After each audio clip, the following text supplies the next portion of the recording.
Welcome to the weekly movie throwdown. My name is Mike Messinio. And I'm Steven Sigmund. I'm gonna burn this place to the ground. Will you stomp his ass out?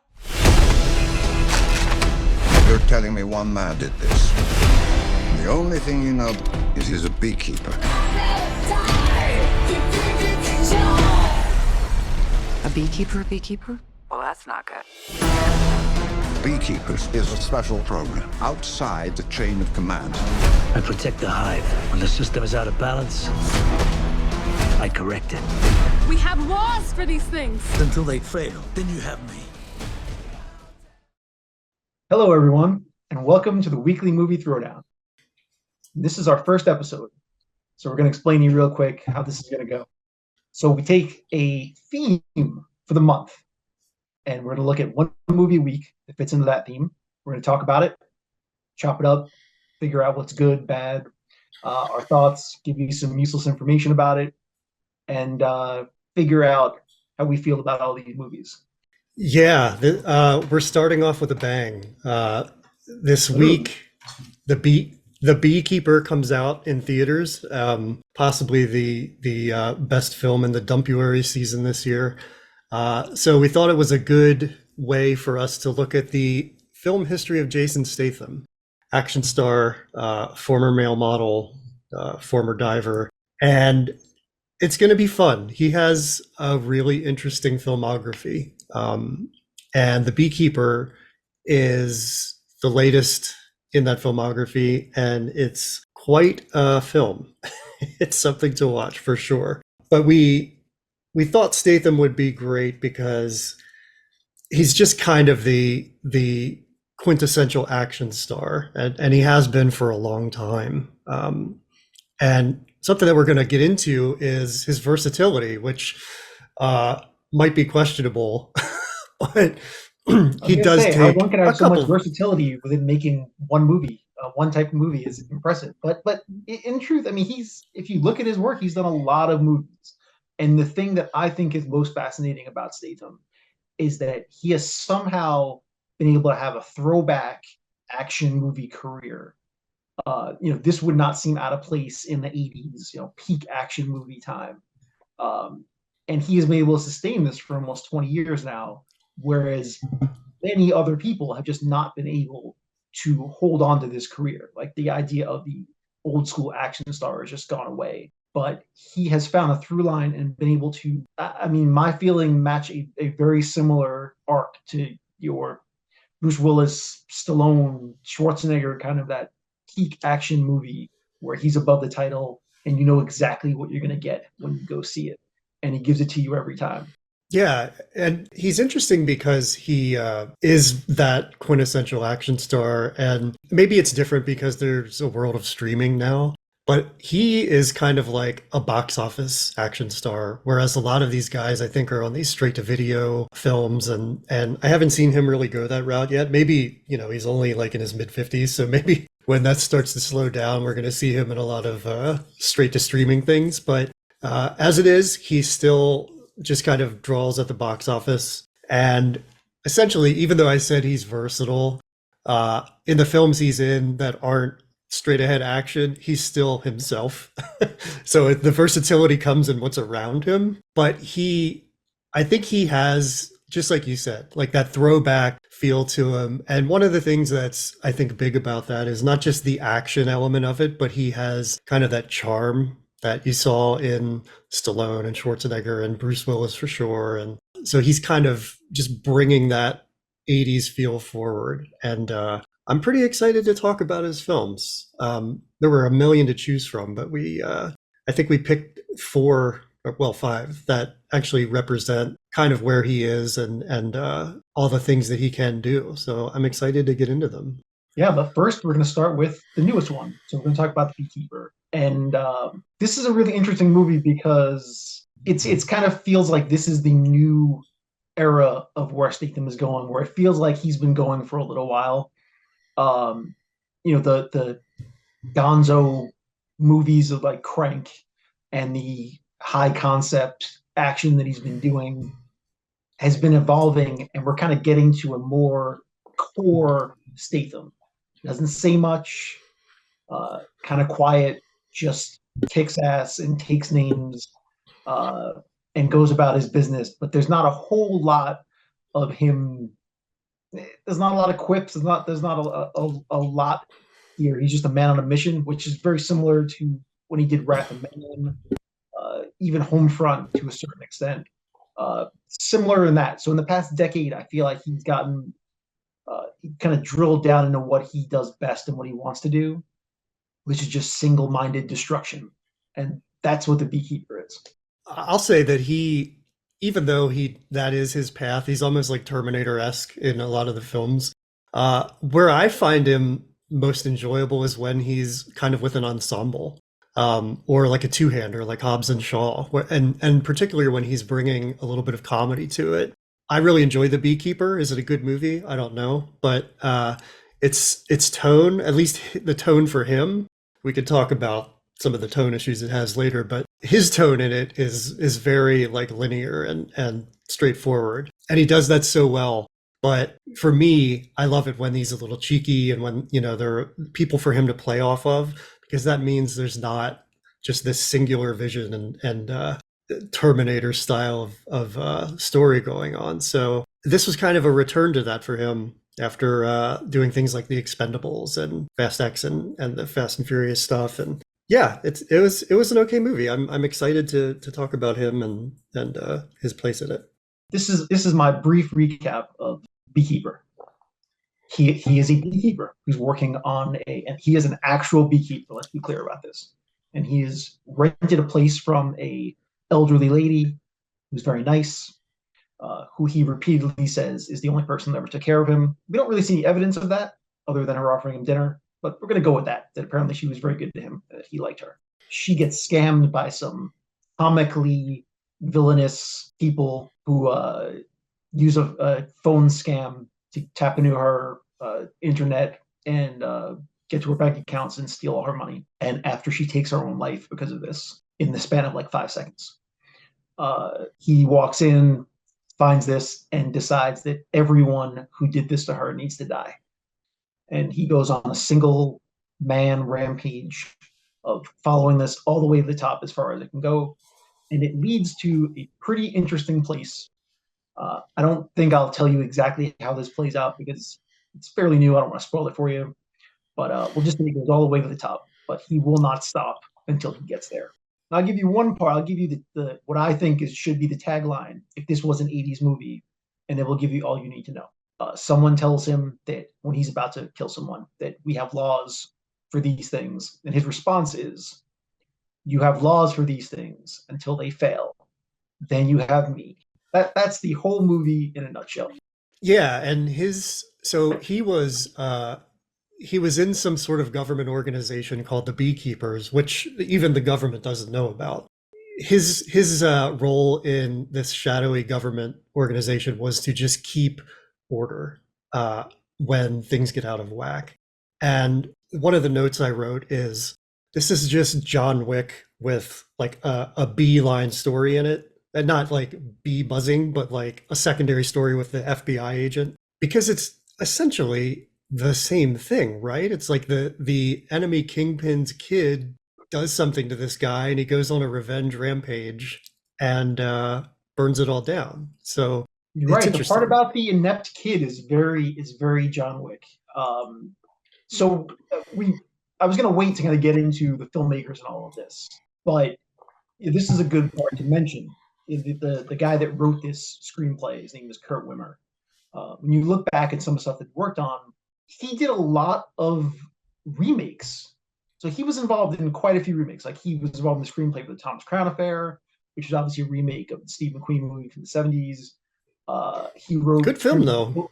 He wrote the screenplay for the reboot of Total Recall, Point Break, Children of the Corn. Clearly, he's got this thing for doing reboots. So I thought as I was watching The Beekeeper, he just did a soft reboot of The Equalizer, John Wick, and Taken, and decided to mash all those together and make his own soft reboot of those movies, which is something he seems to be pretty good at, or not good at, depending on how you feel about it. But that was that was my feeling that I was watching. The things that hit for Kurt Wimmer, I think hit. The Recruit was kind of fun. Actually, the Thomas Crown Affair I really liked. I thought Salt was really good. Salt is I was going to say Salt is really one of my favorite action movies of the past 15 years or so. I recently just rewatched it, not even for this, just on my own, because I really like that movie, and it's still wonderful. I think it's great, and I'm sad that there wasn't a sequel to it, because I thought that was a hell of a character, and I really enjoyed that movie. Now go back and watch it again and imagine Angelina Jolie as Tom Cruise, because that's originally how it was supposed to go, which would have been very different and very interesting. But yeah, Kurt Wimmer is he's kind of all over the place and hit or miss, like I said. But working with David Ayer, I think he's sort of in his lane here, and both of them are actually. Well, this is the second time they've actually worked together. So they had done Street Kings. He wrote the screenplay for Street Kings. So they do have a history together. I think David Ayer as a director also kind of hit or miss. A couple things that I really, really enjoyed, like End of Watch, I thought was really great. Actually, maybe that's it. I'm looking at his filmography. He's of course the director of the notorious Suicide Squad. So before we get into Suicide Squad, I will say The Fury was also a pretty good movie. That was a war movie that he made, Brad Pitt. Yeah. But Suicide Squad, I actually decided to watch Suicide Squad recently, just to kind of refresh myself about it. And I really like how everyone involved in the Snyder era of this DC universe they were trying to make, they all act like there was a great movie in whatever they made, and the shadowy DC people or whoever kept them from making the movie they wanted to make. And there's been all this talk about the Ayer cut of Suicide Squad, and that it's really a great movie. I don't believe any of that, and I don't think anyone should. It again, as you watch Suicide Squad, it's the same murky, dour kind of silliness that all of those movies had, and none of them are fun. It's just Snyder's take on the DC universe just was not good. If you like it, fine, you like it. I think it was not good. All the movies have that same dark tone, literally and figuratively, and none of it's enjoyable. And watching Suicide Squad again, you realize that Margot Robbie is a star, and that's basically the only thing you take from it, because she is the only thing that makes that movie enjoyable. And the less said about Jared Leto's, the better. Yeah, we'll leave that alone. So, and I think Ayer kind of brings a little bit of that tone to the Beekeeper. He certainly, we'll get into this, but at one point, so Statham is a retired beekeeper. He's retired from this organization called the Beekeepers. He actually becomes a beekeeper. It's like, I don't know, you work for Popeyes your whole career, and then you wear a Popeye costume when you retire for the rest of your life. It's quite bizarre. It is very little, like, I don't know what to do. I've been doing this forever. I might as well do it some more. But they eventually send the working beekeeper, and I guess there's only one of them, which doesn't make sense to me. Like, there's one in office right now, and she comes in and just unloads on Statham at a gas station. And that part is very Suicide Squad, because this beekeeper, Statham is like stoic, very neutral tones in his outfits, and she is full of color, pulls out this gun that they explain to us shoots something like 6,000 rounds per second or something. They actually tell us that. But she's so colorful, and even the bullets are colorful in a way that the Suicide Squad looked. So I guess Ayer has an aesthetic that he likes to bring. Since you brought it up, can we just pause and discuss that scene for a couple of minutes? Because not only did it feel out of place in the movie almost, it made almost no sense to me. So let me get this straight. You are a secret government organization that no one knows about, but are the most lethal killers in the world, basically. And you send one of them to kill another one. You only send one because I guess there's only one at a time. I don't really know for sure. Yeah. She rolls up to a gas station in front of other people and just decides to start shooting everything in sight. I would think that the beekeepers, the whole thing about them is that they quietly go about their business. Why she would walk into a public place and just start shooting everything in sight is beyond me. Why you would start shooting everything in sight when you're surrounded by gasoline is a whole other thing. And the fact that nothing exploded is very puzzling to me. To be fair, Statham does walk into a lot of public places and just fuck shit up. You know, the whole, to the point where he's just inserts himself into a circle of FBI like SWAT team guys in tactical gear and explains to them what he's about to do. So I think he's not worried about hiding what he's going to do either. I feel like because he was retired, he decided screw it. I just feel like if you're still on the job, I think that the whole point is you're supposed to not be seen. Because no one's supposed to know who you are. Maybe I'm overthinking the beekeeper. I don't know, but I just found that whole thing crazy. And she's just screaming and shooting things. And I'm like, she's the worst covert government assassin I've ever seen in my life. Just to back up a bit, we should say that Statham, first of all, Felicia Rashad, who plays his neighbor who kills herself, underused. I mean, she's in it for like 5 minutes, but her bank accounts are emptied. She immediately kills herself with seemingly no thought about it whatsoever, despite the fact that she gets a ton of messages on her phone from her banks asking if there was fraud happening. So they probably could have stopped those transactions from happening because of all these fraud alerts. It seems like security measures were in place. She just kills herself anyway. And coincidentally, her daughter is the investigating FBI officer who's looking into her death. And then we see who took all of this money from her, and it's this data center. And what kind of workplace is this? It's the craziest place I've ever seen. It looks like a club, and it's totally insane. I kept thinking that the guy in charge was I would love to see him played by Ben Schwartz as John Raffio on Parks and Recreation, because that's totally the vibe he had. But anyway, Statham decides he's going to go burn this place down. Like literally, he walks in with gas cans. That's my favorite part, where you think that burn it all down might be a metaphor, but there are no metaphors in the Beekeeper. None. No, there's no hyperbole. He's going to do what he says he's going to do. So he burns this down. It turns out it's one of several call centers like this. And at the top of them is Josh Hutcherson, who I haven't seen in a while. It was kind of fun to see him in this dickish role. And overseeing him is Jeremy Irons. Jeremy Irons is in The Beekeeper. This is incredible. And, you know, he gets terrified. He's like the dad in John Wick. He knows what the kid did, and he's like, well, you're just dead. If a beekeeper says they're going to kill you, you're going to die. And he knows what to be afraid of.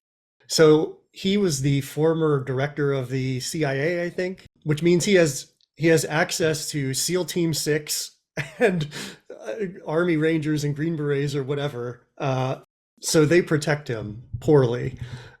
Beekeeper gets through all of them. Then they send the current beekeeper. And by the way, the whole movie's called The Beekeeper. This woman is in this film for like 5 minutes. Why wouldn't she be the one who's tracking him? I mean, she's a more worthy adversary. Have her go after the former beekeeper, try to end it. I don't understand why Jeremy Irons just brings in all these weird people who are easily dispatched. And it would have been so cool to see this beekeeper hunting him down, I think. I don't disagree. As I said, I just found that the whole scene where the one beekeeper goes in and she's just a cartoon and seemingly terrible at her job, it just kind of throws me. Going to Josh Hutcherson, I have to admit that I felt like this was probably his destiny, because even in the Hunger Games, I felt like he had a borderline punchable face. So in a lot of ways, this fulfills exactly kind of where I expected him to go. And I think he plays a really good sniveling jerk off. Like, he's actually really good at it, and credit to him. because Yeah. you really hate his guts. He is so terrible in this. I mean, he does a good job, but his character is so terrible. Just and like a great embodiment, as are the mid-level bosses at these call centers. Just a great embodiment of what this film is trying to shine a light on, which is these terrible fraudsters who take Yeah, old those people's call money. centers reminded me of like the Wolf of Wall Street if they did all of their work out of like a former laser tag park. That's what it felt. That's a good assessment. Yeah, Yeah. that was the vibe I was getting. And the second one, I don't know if this meant anything, but they had a Terminator statue, which to me felt like that's what Statham is. He's just the Terminator, because there's almost until the end, there's almost no like friction. He just walks in and destroys everybody, despite the fact that there are entire FBI field teams. He just goes in and terminates. And Where would I like that action they had a movies Terminator. be? Where would we be with action movies if there wasn't a secretive government organization training people to be human machines of death? Where would we be? It's true. I mean, it's you have to have it, and so one guy can just lay waste to 100 people without breaking a sweat. It felt very Commando. And basically without a gun the whole time, because he's not big on guns. So he will cut fingers off. He will drive people into the river. Whatever he can without shooting anyone. So I have to say, my favorite part about this movie, and I guess this is credit to the screenplay, where every time I said something to myself about something he was doing, like it immediately zagged, because at first when he goes into the call center and he leaves the head of that call center alive randomly, he lets him leave, and then they go back to try to kill him again, and then he leaves him alive again, and as I'm saying to myself, this is really funny to me that he's leaving this guy alive, then he immediately dispatches him in a really fun way, which I won't spoil for anybody, but it's super fun. And then there's another scene later on when the other beekeeper comes to kill him. He's looking at that jar of honey, which was obviously the jar of honey he was supposed to give to Felicia Rashad's character. Right. Before he dies. And I laughed, and I'm like, and then I realized he had it in his backpack the whole time. And I was laughing to myself thinking, he's going to keep this honey the whole time. Like, this is going to be like his lodestar. And then immediately he throws it at our head. Immediately I thought that to myself. So I just had a laugh where I kept thinking there were going to be some through lines or some themes that I could rely on. But nope, they got rid of those the second I thought them.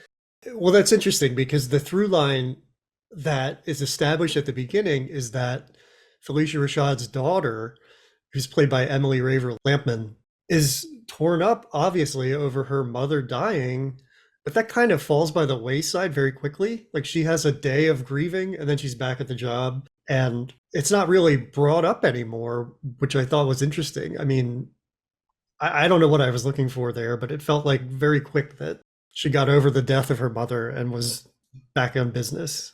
Well, I guess the fact that she was trying to go after the people that she felt were responsible for her mother's death allowed her to just kind of put it aside and focus on it, feeling like this is what she had to do. Yeah, I guess that's how she grieved.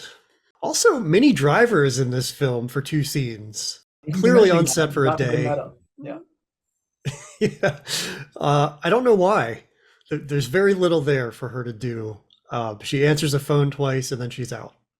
Yeah, my thought Strange. the minute I saw her was, oh, this is fantastic. Minnie Driver working. I haven't seen her in a while. This is great. And then my next thought was, wow, she's really not working because she's barely in this movie. I thought there might have been more for her to do. But we can always hope that when they make the Beekeeper 2, which they are absolutely going to do, hopefully there will be more for Minnie Driver to do. I think so. So far, it's been pretty successful and pretty well received by critics, surprisingly. But it definitely seems like this is setting up a John Wick style franchise. Also, John Wick adjacent is their sort of low-end computer systems in the Beekeeper hive or whatever their hideout is. Very like steampunk, old computers, dot matrix printers, even though it requires like a thumbprint to get in. And he does that by severing a second digit in this film. Everything inside is like from 1975. Why is that? So I will defend this for a second. My thought when I Okay. saw that was that they use all of that kind of technology to keep themselves untraceable. Right. If I had to guess that, or it's just bad. But if not, if we're gonna give the idea there's intent to it, that would be my guess. My question is, why did it look abandoned, and why was not a single person there that he could just walk right in, take whatever he needs, take a car, and leave without anyone even noticing this? Yeah, maybe the beekeeper has a safe house or something that's off grid. I don't know, but Maybe that was his. that actually safe house reminds and me. Beekeeper. Yeah, maybe that's what it was. Maybe that was his personal. No, because he needed someone else's finger to get in. He needed her. Yeah. Forget it. There's no sense to this. So Okay. All right. perhaps that's the current beekeeper, like whoever it is. That's their home base, because how would he know where it was otherwise? And to that, early in the film when they're running, his name. So we should say Statham's character name is Adam Clay, and the FBI tries to find who he is. They say he doesn't have a driver's license. He doesn't have any kind of footprint whatsoever. He's not on the grid. And yet the current beekeeper finds him in like a heartbeat. How does she do that? He has no technology, but she rolls up on him like 5 minutes after she's sent to. And it's shocking. That's a great question. I hadn't even thought about that. Well, I don't want to poke holes in this because it was a lot of fun. It's actually, I mean, but here's the thing: these kind of movies, it's actually fun for both of those reasons. It's fun because you get to watch it and just watch him destroy people and the fun ways he figures out how to murder people, and that's super fun. And then the other fun is just laughing at the total absurdity of everything that happens in it. I think that is equally fun. So I don't mind. We just want to preface this by saying that us picking holes in it in no way takes away from the enjoyment of the movie. That's partially why I love it. Yeah, it was a lot of fun. I just saw it yesterday. One other person in the theater, which I was surprised by because it's doing okay box office wise. But yeah, I really enjoyed watching it, and you know what you're getting, like we've been saying. So it's not like we're looking for something in particular. But while we're picking things apart, there's just two things I have to mention, which I thought were kind of funny, or I was a little confused by. When they bring a bunch of goons and they find the house where he is and they go to take him out, and of course they fail at this. But then after that scene is over, after he takes out everybody, the cops show up, the FBI shows up, and the house is on fire. Yeah. Did he light the house on fire? Like, why is the house on fire? If he killed everybody, it would have set the house on fire. Did he just do it himself because he was just deciding to burn everything down? Because then, of course, after he kills that woman at the gas station, the other beekeeper, he lights that on fire too. So my question is that his MO, where he just burns everything to the ground after he takes care of business? And if that's true, that's a fantastic theme, where he takes people out and then just burns everything in sight. You could have him go to the bank, take money out of a telling machine, light it on fire, and walk away. Like, there are just endless fun parts that you can do with this. If that's his MO. You can always... Yeah, you always know which Starbucks he went to that day because it's incinerated. Yeah. Right. Yeah, that's how they found him. But she just followed the trail of ashes. She's like, oh, this has got to be him. And then she found him. That was it. Now you know. Yeah, there it is. But yeah, despite all of the nitpicking, it's a lot of fun, and I think very Statham. It's kind of almost him kind of getting back to form. I think Wrath of Man was sort of along these lines too, which was a few years back, and from there he kind of has been moving in and out of like, I would almost say comedy action, even though they're Fast and Furious films. I mean, they're pretty funny to me, and he brings the sort of humor to those films.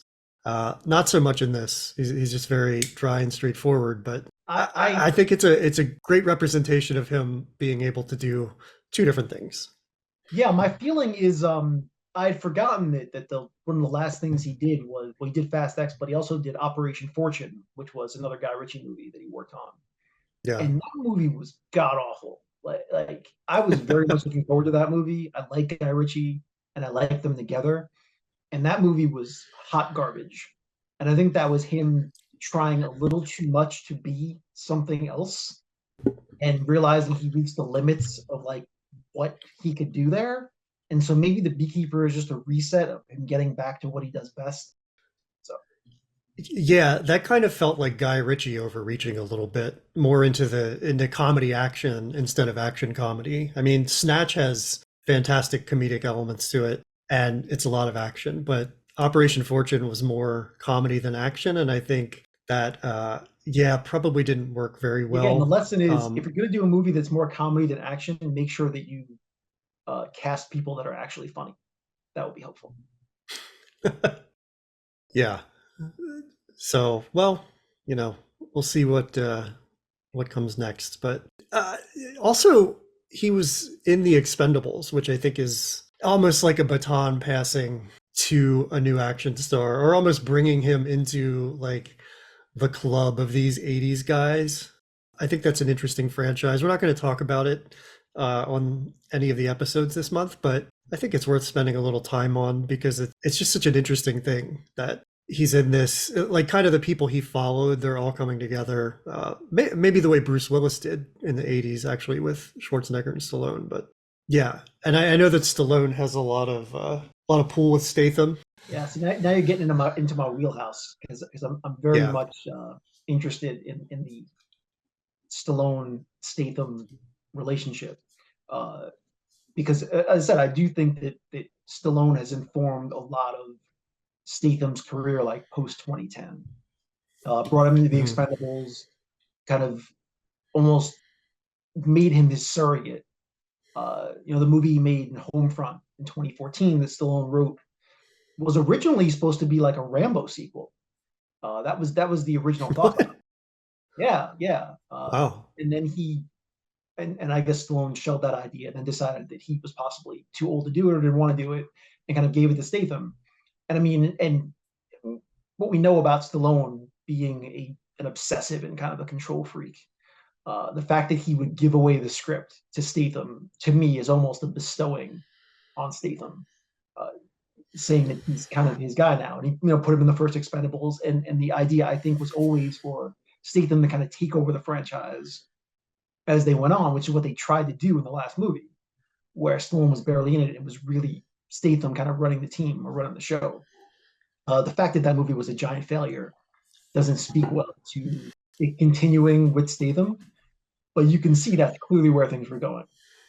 And as I said, even watching The Beekeeper, I just felt like you could easily have put Stallone in that movie, and Stallone could have played that part if this was 30 years ago. And Yeah, exactly. so it just almost feels like he's channeling Stallone now in certain ways. And there are worse people to want to base your action career off of, but that is the feeling that I'm getting as I'm watching him now.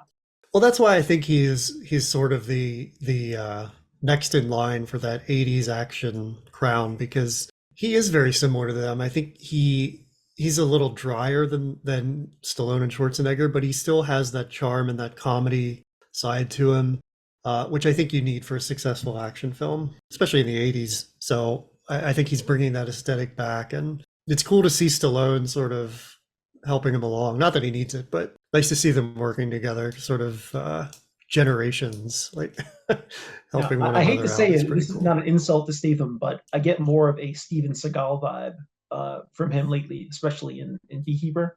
But we'll say early Seagal, which was actually good when he was making decent movies, and before he lost his mind. So, but a little less humorous, a bit more what we're getting from something like The Beekeeper. Yeah. Speaking of Stallone, it looks like he and Statham are kind of going to work together again with Levon's Trade, which is an upcoming project that they're doing. Actually directed by David Ayer. Stallone's writing it, and Statham is set to star in it. So it's kind of a nice little ecosystem they have going there. Yeah, and I think that based on the Beekeeper, Ayer fits really well into this aesthetic of what they're trying to do. I mean, I think he's good at filming gritty action. You know, of course, even Suicide Squad, some of those scenes were good, just got lost in the muddiness of the whole DC mess. But I think that is a good combination. And maybe you bring Stallone in for a sequel to Beekeeper. Maybe Stallone is the original Beekeeper. He was like the guy that started the program. Oh. And he has to seek out like his original mentor in the sequel, played by Stallone, to work through whatever's going on. I'd go see it. It's kind of like Creed, but with beekeepers. Yeah. Interesting. Well, that's we can hope. It clearly seems like something's going to come of this because it's a January release, and this is the season kind of between the end of the year and Oscars where things just kind of get tossed that they don't really have a lot of faith in, and it's done pretty well so far. So I think if Hollywood does what Hollywood does, which is cash in on a success and do it to death, we're probably going to see a Beekeeper universe. And yeah, if I had a guess, I'd say we're going to see a Beekeepers 2 before we see an Expendables 5. That will be what my bet is.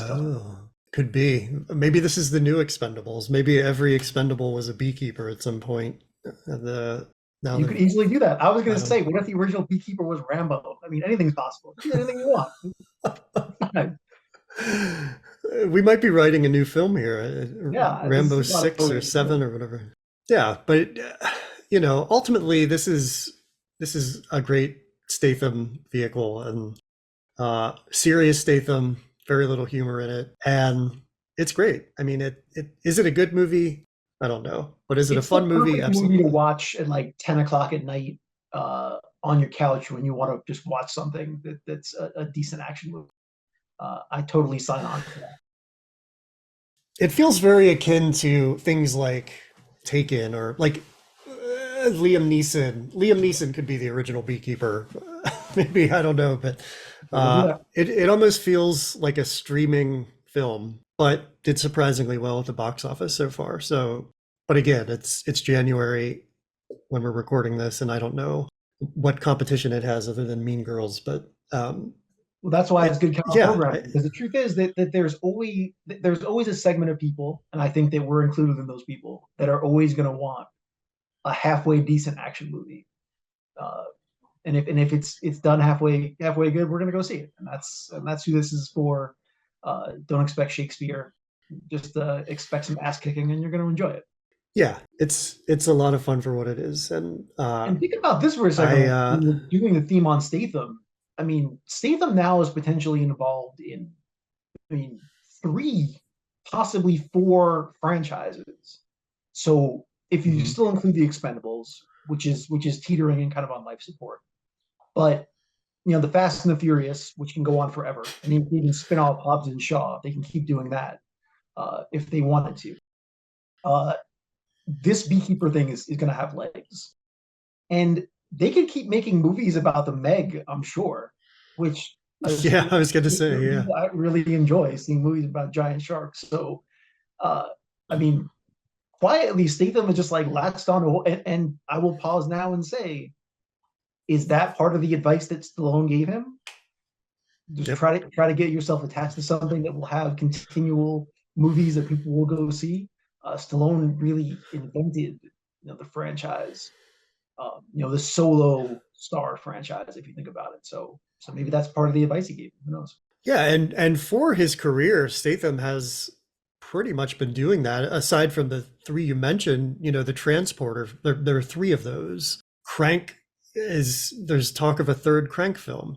So he really knows how to make things that people want more of, and again, it's that 80s action playbook that is just. I'm happy to know that we're still living in a country that wants to see these 80s action stars doing the same thing over and over again. As much as I love highbrow art cinema, I still want to see 6 Beekeeper movies as a palate cleanser. I want to see a guy who's on a mission and figure out the inventive ways that he can kill people.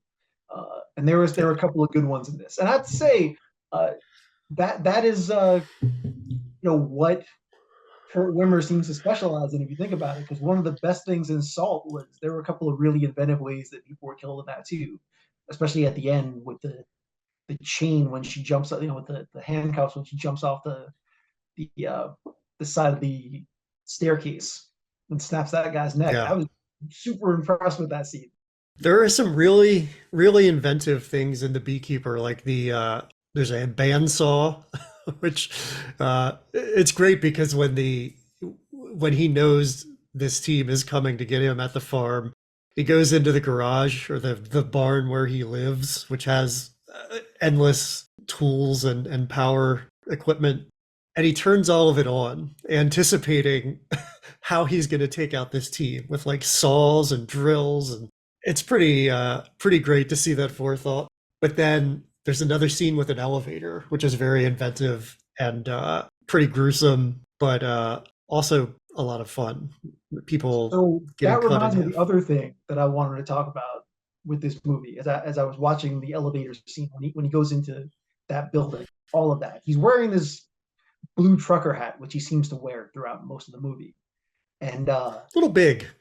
well, at some point though, it starts to feel like Indiana Jones's hat because it never falls off no matter what. There's a whole Right. bunch of stuff going on, and that hat never comes off his head. So he must go to the same hat maker as Indiana Jones to make sure that hat stays on.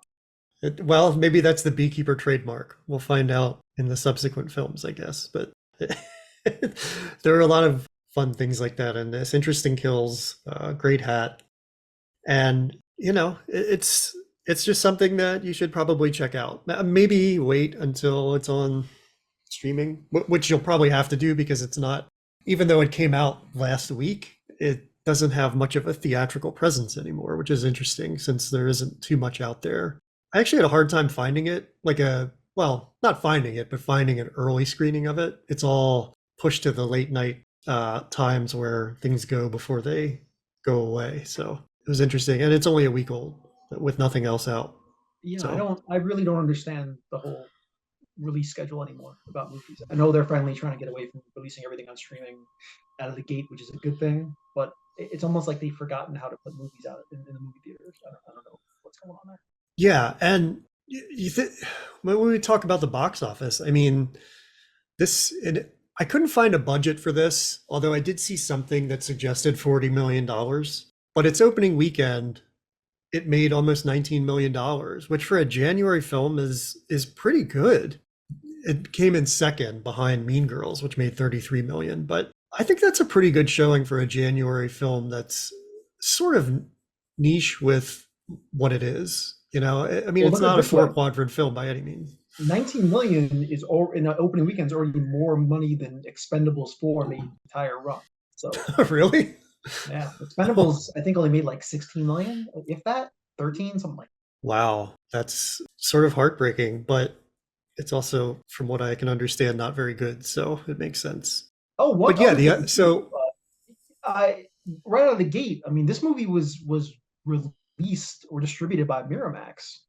And my first thought Right. was when I saw it, like, that I had actually forgotten that Miramax still existed. I mean, obviously the original Miramax, and the Weinsteins, less said about them, the better at this point. But it's been chopped up and sold and went to Disney, and then Disney got rid of it. And I guess now it's part of Paramount, and it's an umbrella under Paramount, and they released this movie, which I have to admit I had no idea Miramax was still an ongoing thing. well, it's interesting because Miramax is on board with it, but it's also an MGM film, and MGM owned by Amazon. So it's Amazon and Paramount, I guess. It shows you who are the players in the filmmaking world at this point. So I think that's we recommend The Beekeeper. If you can see it in a theater, see it. I know there are still some IMAX screenings. I don't know if you need to do that. I think that might be a bit much. I mean, the bees are much bigger, but other than that, it's not. Oh, Maybe by the way, I wanted more bees, like more actual bees in this movie. There's a scene where these thugs come to the farm and they shoot all of the bee colonies with a shotgun from a car. And I thought for sure those bees were going to swarm that car and just sting everybody to death, but nothing. They just took off. The fact that he did not at any point unleash bees on someone feels like a giant missed opportunity. Absolutely. So, One other thing to mention, there was not much development in this film. So he goes through these teams. First it's SEAL Team 6 and Rangers or something like that. Then it's this other beekeeper. We don't see like the big boss until maybe 15 minutes before the film's over. And we're introduced to him, this Australian guy and his team, where he's just in this house sitting on a couch. And then that's the guy he fights to get to where he needs to go. Why didn't we have more of that guy? Or could that be another film? But even if it's not, I feel like that guy should have been introduced earlier or given some sort of story or something. I don't know. But it feels like the main villain or the main, physical adversary for the beekeeper came and went. And that's kind of a common thing throughout with the other beekeeper and this guy. I don't know. Did that bother you? It bothered me. yeah, I mean, again, I was trying not to think about it all that hard, but yeah, it was just like a random Australian dude who claims that he killed a beekeeper once before. That was his big claim to fame, that him and his team had taken care of it already. And he was just like a cartoon idiot. But sure, I would have enjoyed finding a little bit more about that, like even where he came from and, how he's part of that whole organization where they were able to bring him and his team in. So I would have been interested in about that. But again, don't think too hard about it and you won't be disappointed. Yeah, as we're wrapping this up, I didn't know there's really no good time to talk about this, but I have to talk about it because I was thrilled when I saw it. So as I was going through Kurt Wimmer's IMDb, just looking at movies he'd done, and this I saw I did a lot of remakes and reboots and things like that. But the very first movie that he worked on as a screenwriter, when he wrote the story, was a movie called Double Trouble back in 1992. Now, I saw this and freaked out because anyone who is our age, anyone who grew up watching action movies in the 80s, remembers Peter Paul and David Paul, who were these former bodybuilder, muscle-bound brothers. They were called the Barbarian Brothers. That was what they were known as in the 80s. Yeah. And I think the first time I saw them was in like DC Cab, the movie DC Cab that Mr. T started. Like right. And they were just kind of, almost like the anti-Schwarzenegger, where they were just, they weren't actually good at acting or anything, but and had no real plan. They just kind of enjoyed being on TV or in movies. They popped up on random television shows, and somehow they made multiple movies. And I think this is the last one. I think this is kind of like the last movie they actually got a chance to make. So it's called Double Trouble. And I don't know. They have to break up a jewel smuggling ring. I know I've seen this movie. I think I saw everything they were in. I don't know why. But this just made me laugh. And I really want to share it with everyone. You should go look up the Barbarian Brothers. And the best part, though, is much like you're wondering what Jeremy Irons is doing in A Beekeeper, Roddy McDowall is randomly in Double Trouble, which is just fantastic. So that's amazing. Yeah, so there's just no real good place to share this with everyone, but you just need to know and go back and look at the Paul brothers and see the kind of fun that we had in the 80s. Yeah. They were actually in a deleted scene in Natural Born Killers too, which is fascinating to me. I would love to see that scene. I never have, but wow, what a blast from the past. An obscure blast from the past. I felt like I was 10 years old again. Like I started laughing. Great. So that guy immediately earned my respect. So right out of the gate, I was in. That's his first film. It's only up from there. But then he did do a Point Break remake, which is sacrilege to me. So now I have no respect for him. Well, that's not true. The Beekeeper's a fine film. So yeah, it actually is a good film to watch. So watch it if you can. And I'm sure it'll be on streaming soon. So, but yeah, Unless you have anything else, I think that's it for the first episode. And Now, where do you go from the Barbarian Brothers? There's nowhere else to go from there. I think that's the natural stopping point. Yeah, I think so. But yeah, so this was the first episode of the show and the first episode of a month of Jason Statham films. And next week, we're going to get into another pretty cool film from him. We're going to look at the 2006 action comedy, I guess, Crank, which is quite a ride. It's sort of the opposite of The Beekeeper in a lot of ways. Very energetic, very comedic, and a whole lot of fun. So join us for that next week. And do you have any parting words, Mike? No. So this is what we're starting with. We hope you guys enjoyed it, and we appreciate you spending time with us. More movies to come. We'd love to hear from you guys. You can get in touch with us. Your thoughts, theme ideas, anything you feel like you want to hear about. We're happy to do it. Yeah, you can reach us. We have a Patreon page, which is patreon.com/moviethrowdownpod. And Movie Throwdown Pod is our handle on all the social media platforms. And if you want to email us, it's moviethrowdownpod@gmail.com. So get in touch, and we'll keep the conversation about Jason Statham going. Thanks, everyone, and we will see you next time. So long.